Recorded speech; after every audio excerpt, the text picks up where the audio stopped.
Restez fidèles au programme d'ITV. C'est parti pour cette édition du soir des titres.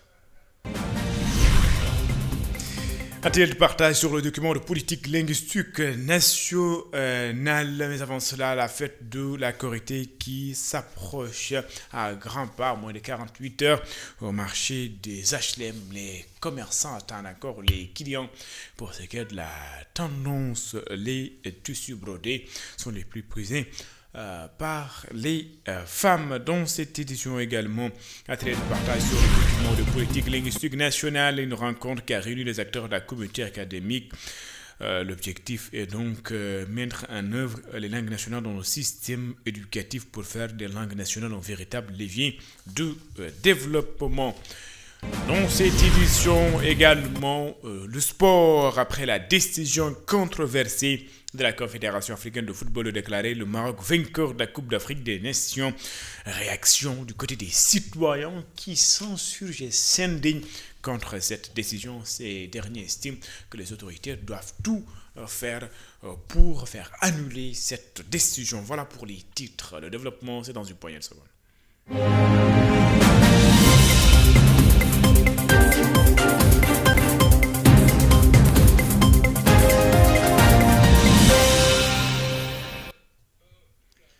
Bonsoir et bienvenue. Atelier de partage sur le document de la politique linguistique nationale. Cette rencontre a réuni les acteurs de la communauté académique et institutionnelle autour des modalités de mise en œuvre des langues nationales dans le système éducatif pour faire d'ailleurs de ces langues un véritable levier de développement. Pape Malik Ndao est le secrétaire général du ministère de l'Éducation nationale et des tissus micro-Babkarse. Ce document initié depuis 2016, presque 10 ans, n'a pas encore connu son aboutissement. Et un pays ne peut prévoir son développement qu'en s'appuyant sur ses langues, sur sa diversité linguistique. C'est pourquoi, conscients de ça, les autorités ont pensé à se baser sur notre souveraineté culturelle pour pouvoir prétendre à un développement endogène. Ce DPLN, comme vous le savez, va amener une révolution linguistique et culturelle donc, dans ce pays. Sa conception devra être inclusive et participative. C'est pourquoi nous avons pensé aujourd'hui à partager ce document avec les différents acteurs territoriaux. Il y aura d'autres types de partage avec les collectivités territoriales, les gouverneurs des régions, l'Assemblée nationale aussi qui aura aussi son mot à dire parce qu'au finish, le document de politique linguistique nationale servira donc de base donc, pour un développement endogène et aura aussi donc, un soubassement juridique important comme l'élaboration de lois, de projets de textes, des décrets, des arrêtés et des circulaires donc, qui pourront être appliqués un peu partout dans l'administration. Le syndicat autonome des chauffeurs de taxis urbains et des activités connexes du Sénégal dénonce les problèmes auxquels le secteur est confronté, concurrence des VTC, le parc automobile vieillissant, les tracasseries policières, entre autres. Ces membres se disent mobilisés à défendre leur intérêt. Pape Malik Diop, il est membre du syndicat autonome des chauffeurs de taxis urbains et activités connexes. Il est ici au micro de Cheikh Maguette Mbaye. En ce moment, le secteur du transport rencontre beaucoup de difficultés. Il y a le transport irrégulier, il y a la concurrence déloyale, il y a les nouvelles plateformes numériques qui sont là, qui ne respectent pas la nouvelle réglementation. Donc, vu tous ces problèmes et la vétusté du parc, vu tous ces problèmes, nous avons décidé de mettre en place ces syndicats pour apporter d'abord des solutions, mais aussi pour défendre notre profession au grand bénéfice des chauffeurs et des acteurs du transport. On avait entamé cette bataille judiciaire avec nos regroupements. Mais tout le monde connaît la décision du justice le 24 septembre passé. Mais nous avons consulté nos avocats et nos conseillers juridiques.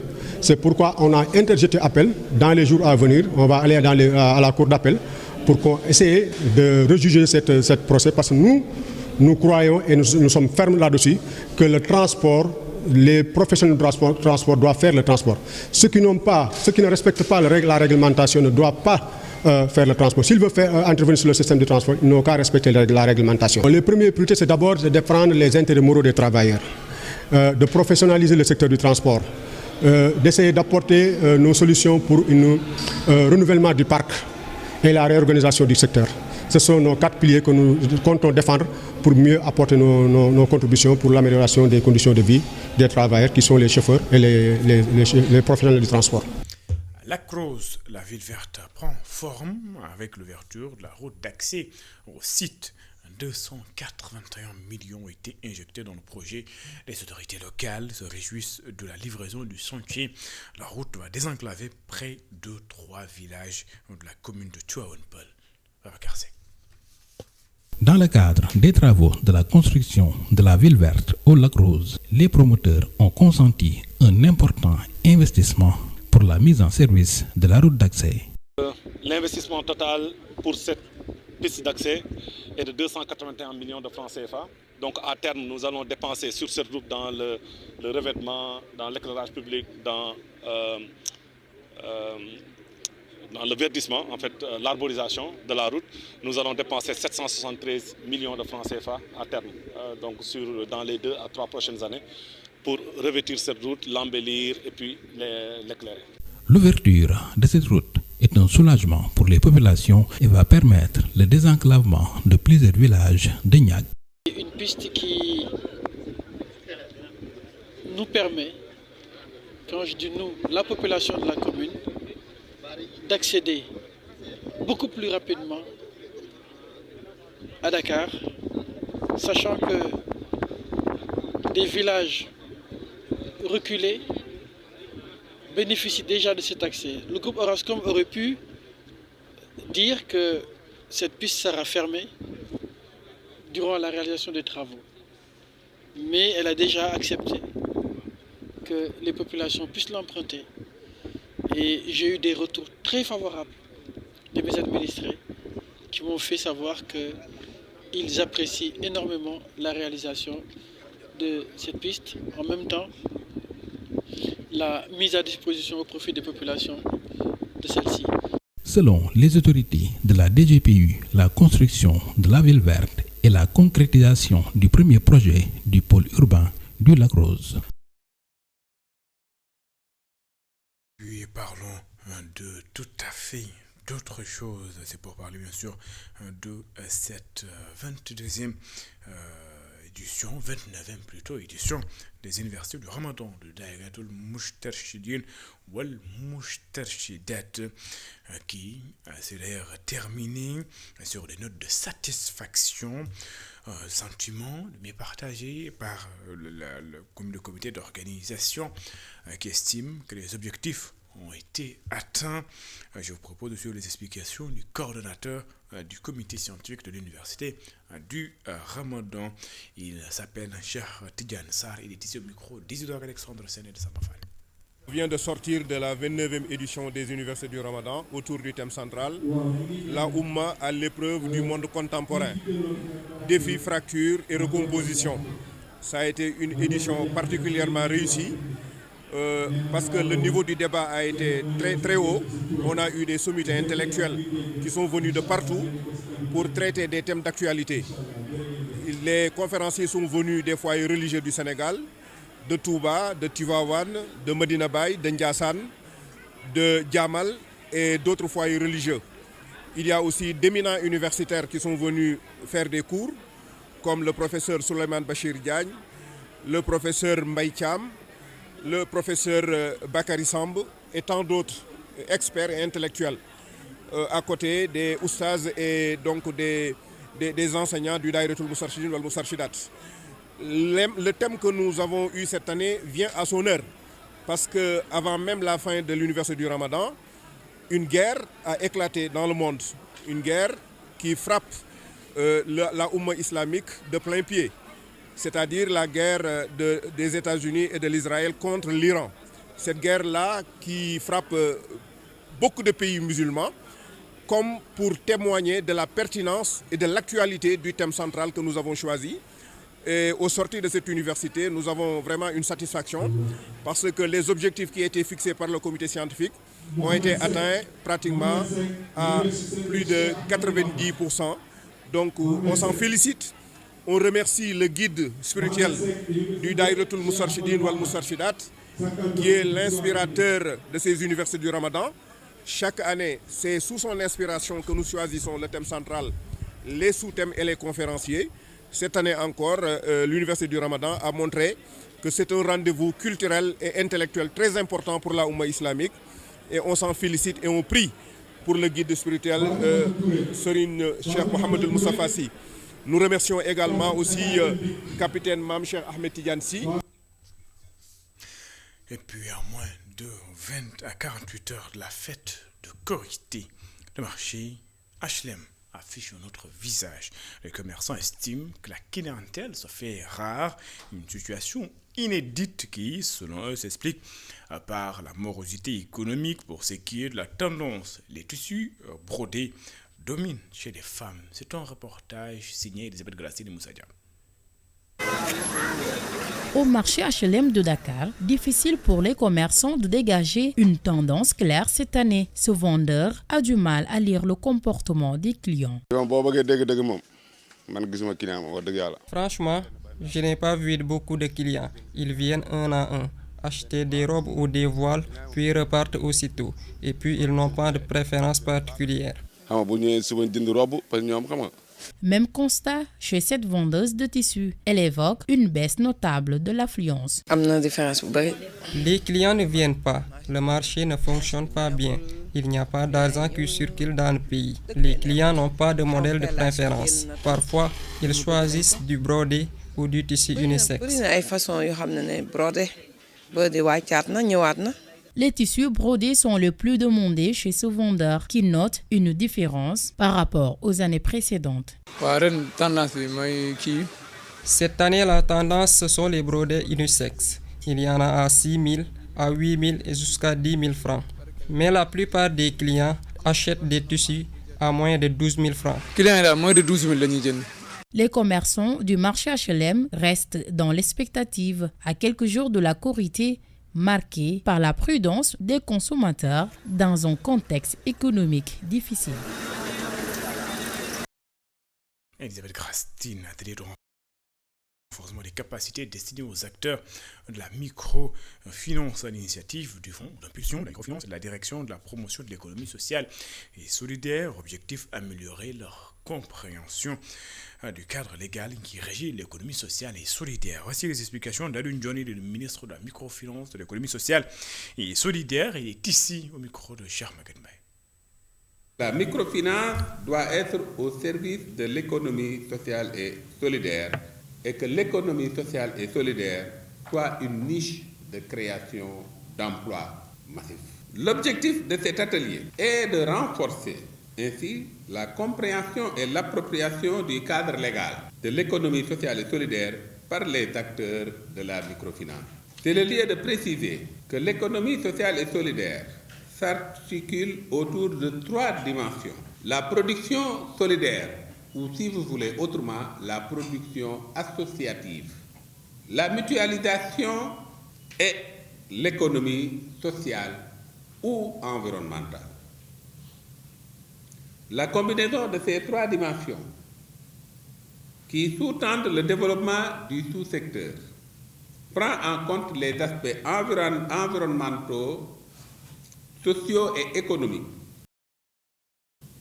tout en prônant la lucrativité limitée et à encourager l'approche communautaire. Comme vous le savez, la microfinance joue un rôle essentiel dans le financement des initiatives communautaires.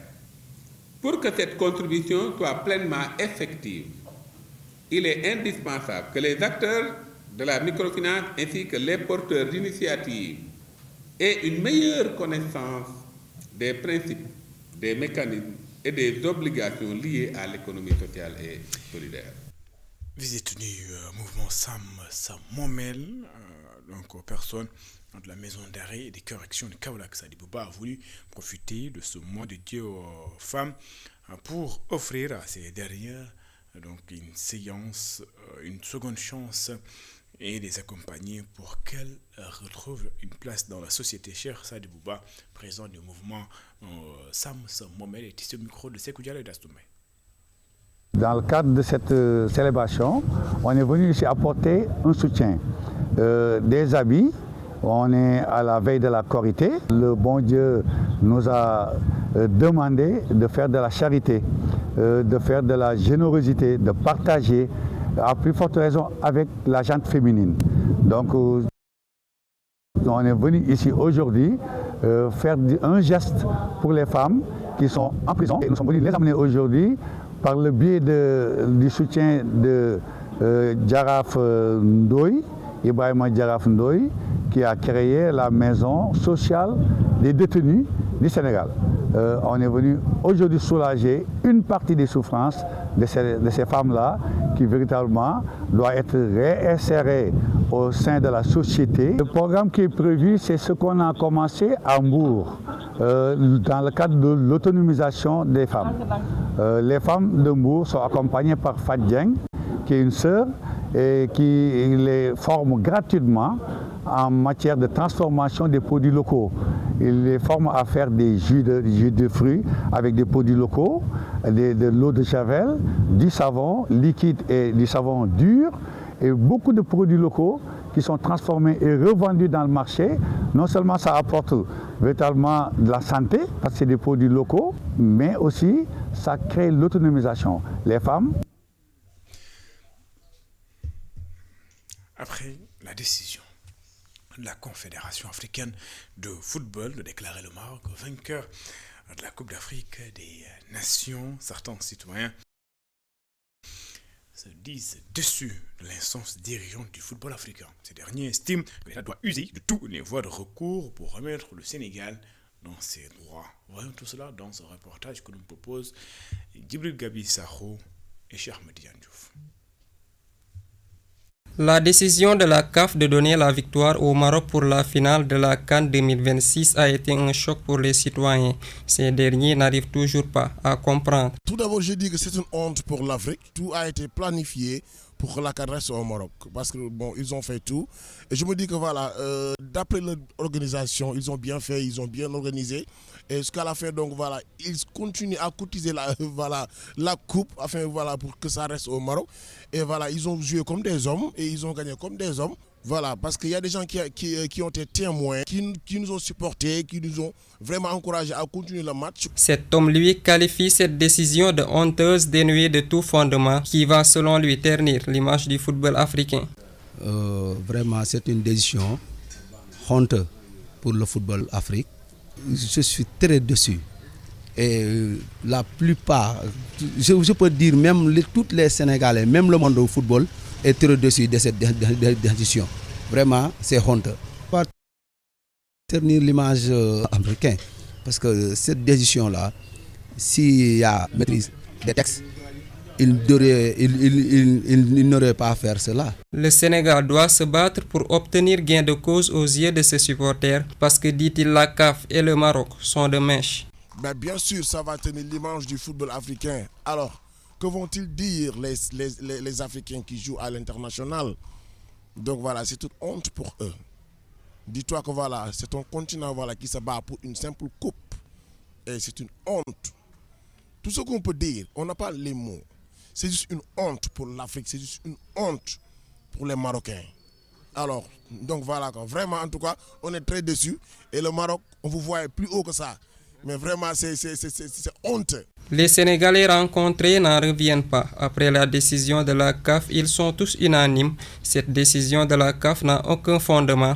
Ils interpellent les autorités afin d'user toutes les voies de recours nécessaires pour faire respecter le droit. Djibril Gabi Sakho. C'est la fin de cette édition. Merci de l'avoir suivi. Excellente suite de programme sur les antennes d'ITV. Ce soir à partir de 22h, vous n'aurez pas iftar, mais vous aurez plutôt un spécial tafsir al-Qur'an, animé bien sûr par Imam Mam Cheikh Diop et Imam Mam Assa. Ils vont donc être en direct au niveau du rond-point des HTM Grand Yoff pour vous donner le meilleur du tafsir de Al-Qur'an. Ce sera donc à partir de 22h. Au revoir.